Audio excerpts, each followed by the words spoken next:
Hi, I'm Peter Hyman, Chair of the Boys Education Commission.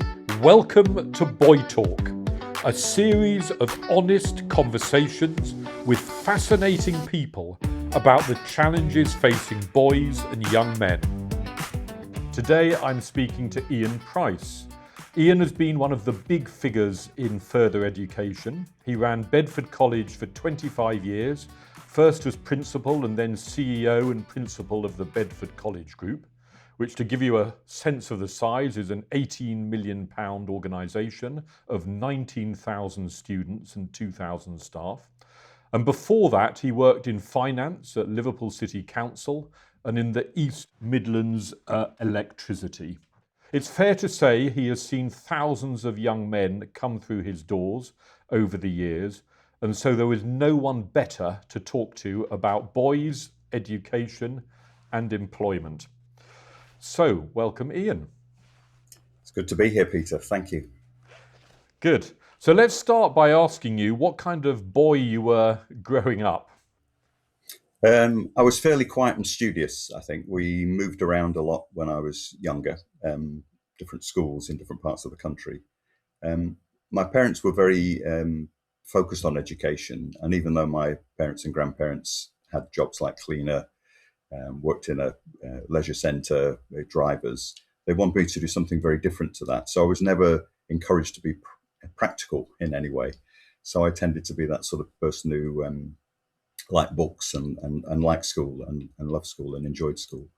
So, but I did like things like sport and other things. But because I was quite small, I used to be a real trier rather than always. I was always on the verge of being in the first team for most things rather than anything else. So I was the worst person in the first team or the best person in the second team. That was sort of typical. So, I know the feeling. And what were the expectations on you growing up as a boy? I think they were quite high. I think my parents. I was the first in my family to go to university, for example, and I think that was. It wasn't expected, but I think there was a sort of hope that would happen. It was a sort of unknown thing, really, what was university like. But I think they saw education as a way, my parents particularly, their way of helping the next generation get a better life than they did and more opportunities. And I think that's always been very important. That was important to me as well with my own children, about helping them have a better life than I had, and I've had a great life. So that really came through to us. But we didn't feel I don't think my sisters and I felt under a huge amount of pressure to do that. But there was a sort of expectation there that we would make the most of our educational opportunities. And what was the message from you were at a grammar school, weren't you? Yes, yeah. I mean, it was that time, I suppose, in society when the country needed a lot more professional people, and the grammar school was the way to achieve that, I think, for the country. I ended up in a Catholic boys single-sex grammar school in Manchester, and that was very much about the way to get on is to fit in with society as it is. So the idea of the school was to take, and they used to call us like the Catholic oiks of South Manchester, and turn us into the future golf club presidents and chairman of the Conservative associations, because that was where they thought the sort of power lay in those days. But it was very much about, and once you're in that position, then you can help your community. But you need to fit in first. That's really interesting. But you didn't start off in education. You went into local authority, Liverpool City Council, then East Midlands electricity. Tell us how that sort of set you, why that, and then how that set you up for education. Well, when I was leaving university, I thought about what I wanted out of life, and I always wanted to be in charge of something, I think, and I also wanted to understand how the world worked. And when I was looking around, a career in finance seemed to get you through to that position quicker than some other routes. And also it was a way of understanding the world. Almost anything that happens in the world comes through some sort of financial sets of accounts. So it was just that curiosity really about how does the world work. And the public sector had an appeal because the budgets were so big. That's one of the things I read when I went for an interview about just how big the budgets you would be handling. at a fairly young age. So I really enjoyed that. And because I'd been to Manchester, Liverpool wasn't too far away. When I joined, it was a Liberal authority, and then within a year, it was run by militant. It was in those days of the ferrying around redundancy notices and whatever. So it was a really interesting baptism of fire, really, from a finance point of view. And I enjoyed that. But then I moved to Derbyshire County Council, and then I started getting involved in projects that involve public-private partnerships, like the Toyota work in Derbyshire. And so moving to the electricity industry when it was being privatised was, again, really interesting. And taught me a lot about the power of, all those jobs taught me a lot about the power of finance in terms of how you could shape organisations as well as understand them. And it was just an accident, really, that I moved into further education. But there were a lot of similarities between colleges being made independent and the electricity industry being privatised. So I learned a lot that was applicable in the further education field. And I really loved further education. I think the sort of moral dimension to it, the fact you feel like you're doing really useful work, was really important to me as well. I like big organisations and ones with a sort of public purpose. So I ended up in the perfect job. Great. So, Ian, you led Bedford College for about 25 years. So you must have seen a lot of changes in that period. How would you describe the boys and young men who were coming through your doors, and how maybe either their attitudes or expectations changed over the years? I think when I went into the college, I expected a lot of sort of behavioural issues, because it was definitely the case in the 90s that a lot of young people that went to college were those who didn't particularly enjoy school and hadn't done particularly well at school. But actually what I found was quite the opposite, that actually what was really true was there were people who were just looking for a way to find a future for themselves. They knew they had to. So they were a bit frustrated at times, but they knew they had to find something that they could be good at and that would give them a life and give them some control over their lives. So it tended to be about sort of low self-esteem and lack of ambition. I think that was probably true of a lot of the further education sector in the 90s. But because we had so much freedom, I was a big fan of incorporation and the freedom to change our buildings, in a way that MATs can't, for example. I thought that was really important, to be able to help people and get on the right side. But there was a bit of despair. I think it's become worse in a way now. It's sort of, what's the deal for young people? I think we've let them down. So I think they are incredibly frustrated, and they don't see how they can achieve that future. So for me, it was about showing them a line of sight to work. That was quite a big thing for us about education. It doesn't need to be directly linked. I was thinking about that with the football, actually. You can tell somebody to be a good footballer. You might have to look after your diet and know about diet or exercise or weight training or something, and they can see it's connected. So that was what I found we had to do, and broaden the education. So it wasn't just about teaching somebody to be a bricklayer or a plumber, but also to be articulate, to be caring, because that would help you become a better plumber and you'd have more agency over your own lives. So it was maintaining that breadth of education, but focused on being the best you could be at a particular skill. So, and how did you incorporate that? If they're doing a construction course or learning to be a plumber, how did you weave in what's called, I hate the term soft skills because I think they're hard skills. Yeah, but anyway, yeah. How do you weave in those soft skills when you're on a course like that? I think some of it was through the curriculum. We spent a lot of time with the sort of enrichment activities. We spent a lot of time thinking about whether we could mix students up a bit more so they could get a broader sense of society. One of the things I think colleges are almost forced to do is you push people back into often single-sex groups of very similar people. Hairdressers, bricklayers, whatever. They tend to be dominated by one gender or another.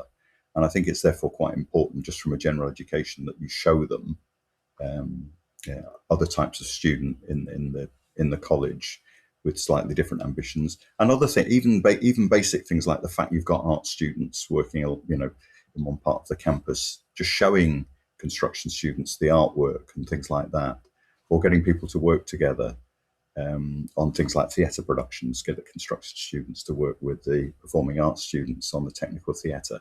Things like that just helped. I think it was broadening the education. And then I think the big thing that's changed in the last sort of decade has been that insistence that people over the age of 16 continue to study maths and English. That's been a difficult process, but I think it's been a very successful one. And people, I think, do realise the importance of both maths and English to their futures, whatever they're studying. I think that's and I think that's been a big success story for colleges, because it wasn't something that we did before, and so we've had When to you say, create. just to challenge that, when you say it's a big success story, the rates of those who resit, their rates of success are actually not very high, are there? So there are They're lots not, of young no. people who do multiple resits. So is it actually, and you hear a lot from people at universities where they're being forced to, or even colleges and university where they're forced to turn down people who want to be a midwife or want to be a paramedic because they Yeah, haven't got English and maths and have resat it many times, and they feel they're losing out on some very good people because of the yeah. insistence of having that. Is that I true? think I think that's probably true in terms of the insistence. I mean, I think in terms of success, I think it's a success because there's now about 500,000 people who have got those grades that wouldn't have had them otherwise, because they wouldn't have done the maths and English. So even though the pass rate percentage is quite low, in terms of the sheer volume of people coming through the FE system, I mean, we have 2 million students a year in the system. In that sense, it's big numbers. And the fact that even if people don't succeed, the fact they've been studying maths and English for another couple of years, I think is important for the country. So in that sense, I think it's one of those things that the colleges have taken on a problem. They haven't really had a lot of extra money to do that, but they've had to create completely new departments, bring in new staff and new ways of teaching. So in that sense, I do think it's been a big success story for colleges and for young people. But I can understand if you've done it several times and you personally did not succeed, then that can be a bit soul destroying at times. But it's about a third of people generally by the end of their programs come out with the right grades. Yeah, that's interesting. And tell me more about what you were seeing in terms of the young people who were arriving from school at your college at 16. What were they saying about their school experience? It varied because a lot of people did enjoy school that come to college. It's a first choice for them to come to college rather than stay on at school. Quite a lot of young people, particularly in some of those trades areas, felt that the school curriculum didn't suit them. There was nothing there for them, and therefore, in coming to college, they could suddenly see something that connected with their understanding of the world. And I think it was very important to build on that while not demeaning the work of the schools. I think it is quite hard. I think it's easier in colleges, to be honest, because if you think about the type of staff we have in our staff, every day our students and our other staff are working alongside actors or dancers or engineers or builders or people like that. So you've got that sort of real world experience. In a way, the fact that teaching such a graduate profession, and often quite a young graduate profession, means I think often in schools there's not that same degree of understanding of the workplace that you might get in a college. So it's a bit easier, I think, for us to switch on some of those young people than perhaps it is in a school.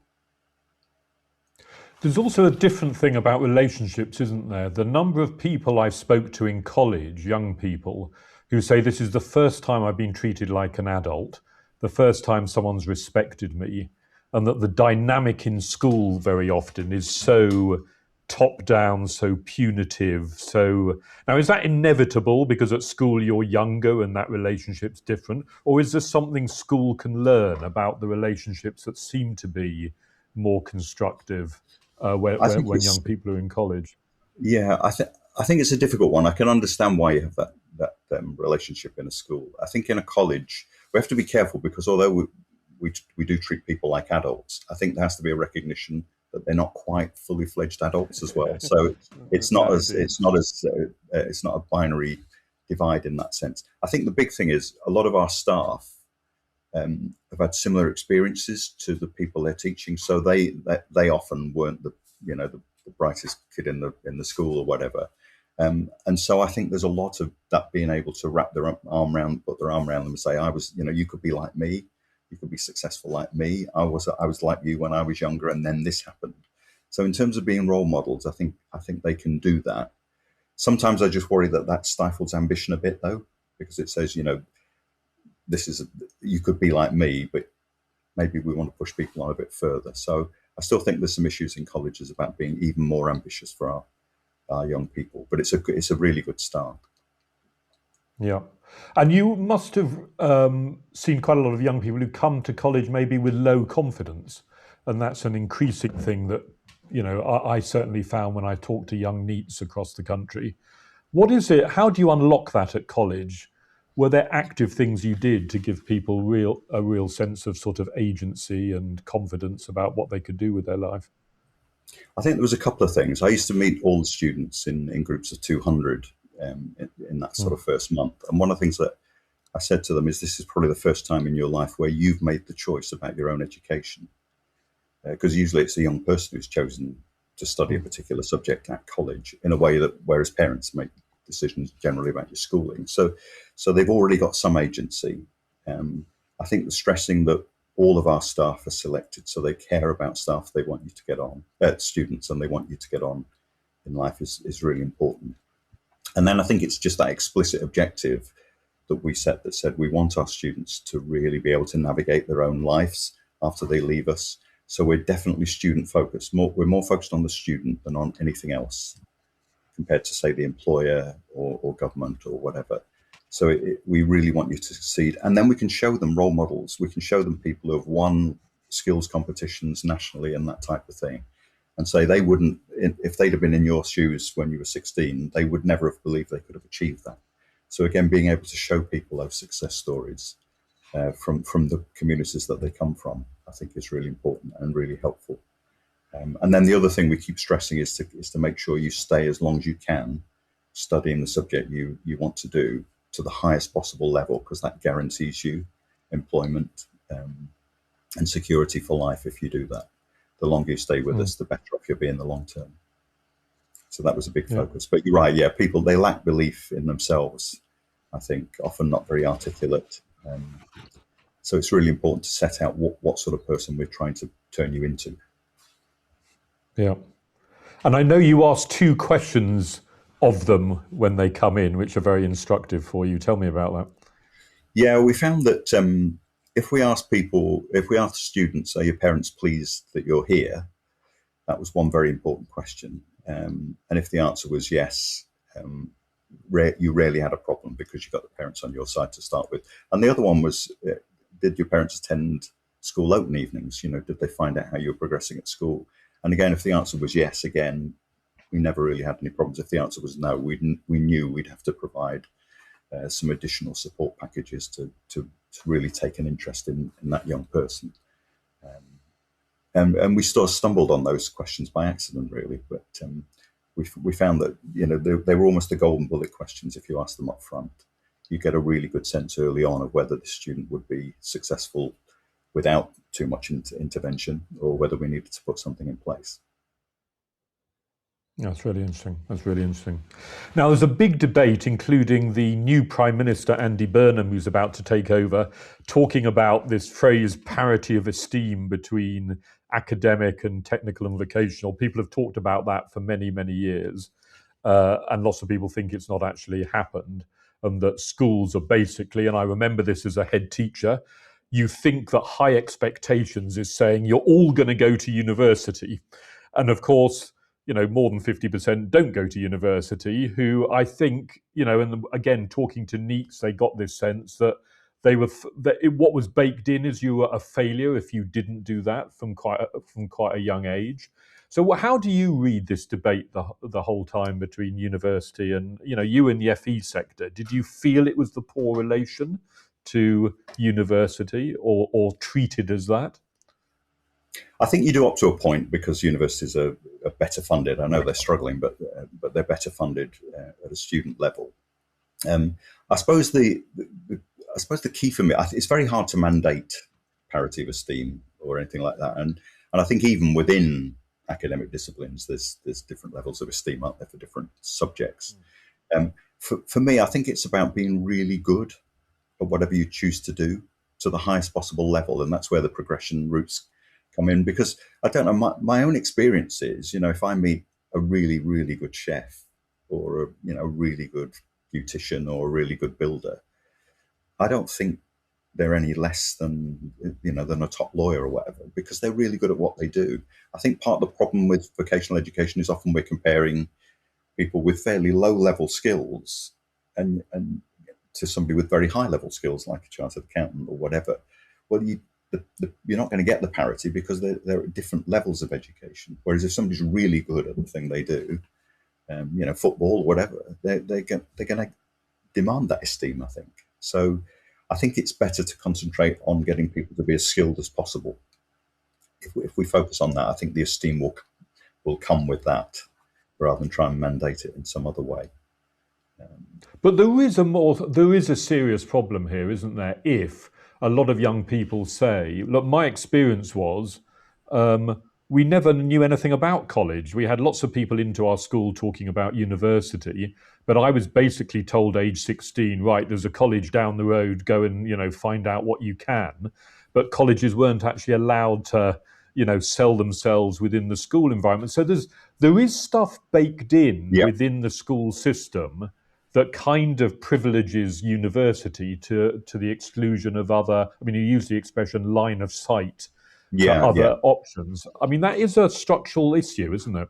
It is, and I have to be honest, we set up a couple of sixth forms in Bedfordshire, and one of the things that we got told off by the students for not doing was giving them other options. We set up a sixth form college and then told them all about universities, and we had a fair number of students that actually said, I don't particularly want to go to university. What about apprenticeships or other things? And that took us back a bit, I think, took us aback. And so I think you're right. And what we found is the more confident schools actually do allow colleges in.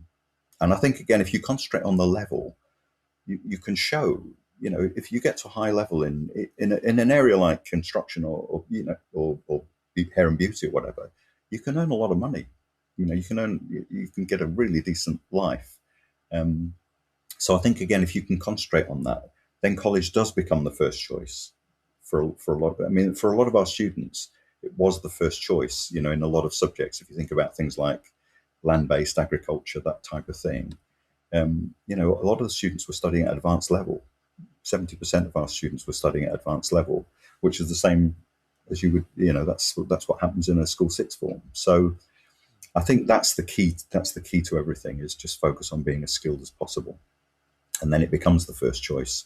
And in a world of, a lot of the jobs that we gear people up to, that line of sight of work, are quite are less affected by things like AI than some of the more traditional academic routes now. So I think some of those things will work in favour of that. I think the thing to avoid is still the one thing I don't like is that notion that, if you don't particularly enjoy school, go and get a trade type of thing. Don't even aspire to go to university. I think we just got to be careful not to downgrade the aspirations and ambitions of some people who perhaps came up who didn't enjoy school, but still have they still need that opportunity to make more of themselves. Yeah, because there's a genuine fear of some that this parity of esteem, if it happened, would be about getting working class kids into vocational and continuing to get middle class kids into university, and that there will be a class divide that will be baked in even further. Do you think that's a real danger?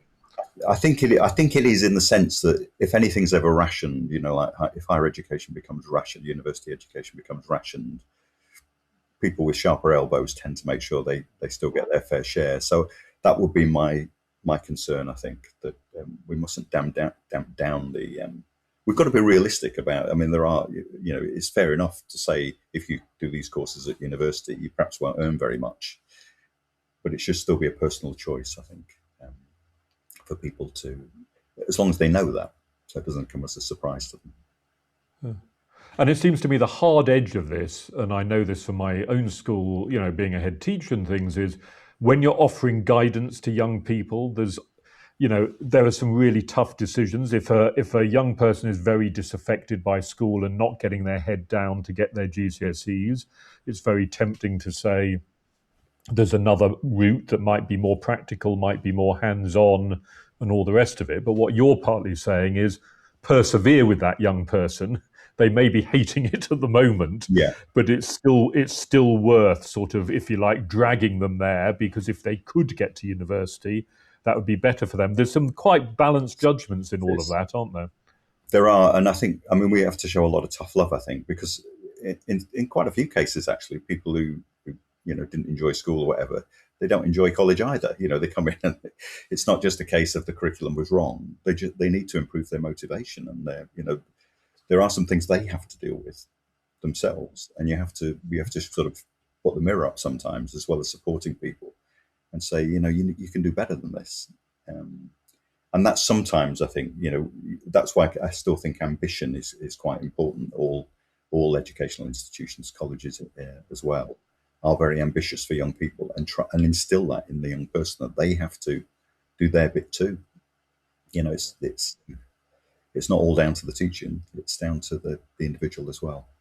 So it's their achievement. Yeah, no, exactly.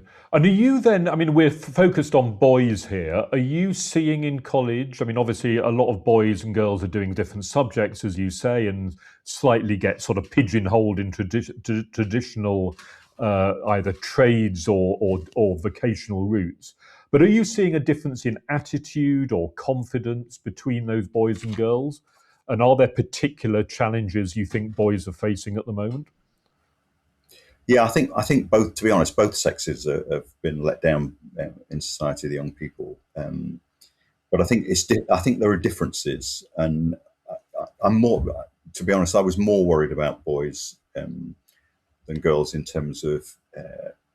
I think there's a temptation almost, if you get a group of boys together. Sometimes they live down to the lowest level. They don't want to. They don't want to raise their heads above the parapet. Sometimes they want to be part of that group, and that can be dangerous, I think. And I think a lack of they're a bit less articulate, I think, than some of the women. They socialise in a slightly different way. So although they both had issues, I think I'm quite a pragmatic leader. So I just thought, if we can solve some of the issues around boys, it will help everybody actually, and have a bigger impact on society.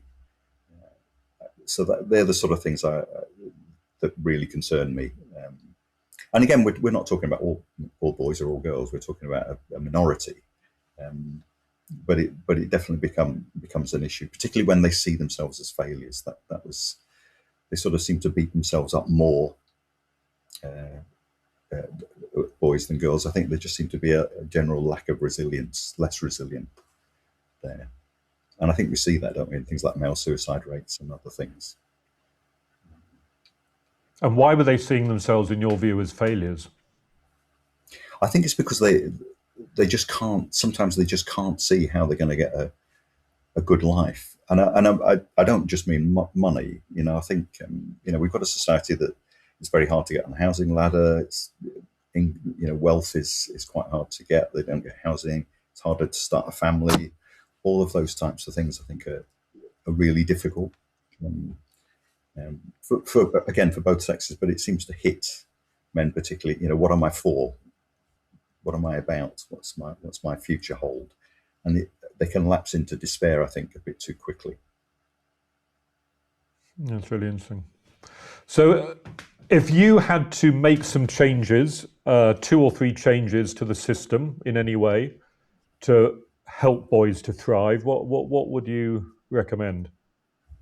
I think that making sure we keep focusing people on this line of sight to work in the future, I think would be one that's really, really important.